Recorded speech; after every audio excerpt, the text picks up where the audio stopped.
அன்பு செல்லமே, இதுவரை மற்றவருடைய ஆட்டத்தை பார்த்து கொண்டு இருந்தாய். இதுவரை என் ஆட்டத்தை நீ பார்க்கவில்லையே. மற்றவர்களுடைய ஆட்டத்தை பார்த்து பயந்து உன் வாழ்க்கையின் நிலை மாறிவிடுமோ என்ற பயத்திற்கே வந்துவிட்டாய். ஆனால் அவர்கள் உன்னை கேவலப்படுத்தியவர்கள் மத்தியில் நான் உன்னை எப்படி வாழ வைக்கப் போகிறேன், நான் அவர்களுடைய ஆட்டத்தை எப்படி அடக்கப் போகிறேன் என்பதை இனி நீ கண்கூடாக பார்ப்பாய். ஆடியவன் ஆடிக்கொண்டேதான் இருக்க வேண்டும் என்றெல்லாம் அவசியமில்லை.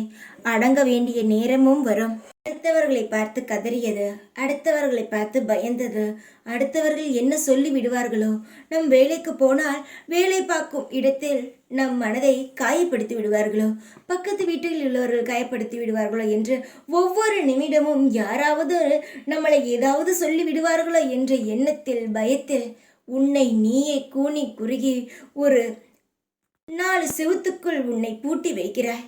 யார் என்ன சொன்னால் என்ன, பயமாக இருந்தால் எதிர்த்து நின்று போராடு. ஒவ்வொருவருக்கும் ஒவ்வொரு திறமை உள்ளது. ஒன்றை நீ நன்றாக ஞாபகம் வைத்துக் கொள்ள வேண்டும். இந்த உலகத்திற்கு நீ எப்படி வந்தாயோ, உன்னுடைய எதிராய் நிற்பவனும் அதே மாதிரிதான் வந்தான். உன்னை ஒரு மாதிரியும் அவனை ஒரு மாதிரியும் நான் படைக்கவில்லை. எல்லாரும் எனக்கு ஒன்றுதான். நீ உனக்கு நியாயம் என்று தெரிந்தால் எதிர்த்து நில். உனக்கு துணையாகவும் பக்கபலமாகவும் நிற்கிறேன்.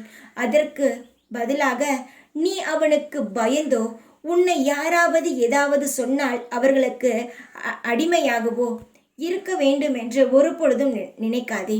எல்லா வழியிலும் தப்பிக்க ஒரு வழி உண்டு. தப்பிக்கலாம். ஆனால் தேவையில்லாத பிரச்சனைக்குள் நீ நுழைய வேண்டாம். நான் சொல்வது உனக்கு புரிந்திருக்கும். தேவை என்றால் எதிர்த்து நின்று போராடு. பயத்தை உருவாக்கி கொள்ளாதே. நீ பயப்படுகிறாய் என்ற ஒரு சிறு விஷயம் கிடைத்தால் உன் எதிராளி உன்னை ஆட்டி வைத்து விடுவான். யாருக்காகவும் பயப்படாதே. எதிர்த்து நின்று போராடு. உன் வாழ்க்கையில் நீ நிச்சயமாக ஜெயிப்பாய். நம்பிக்கையாக இரு. நான் தான் இருக்கிறேனே உனக்கு துணையாக. தைரியமாக இரு. இப்பொழுது உன் கூடவே இருப்பேன் நான்.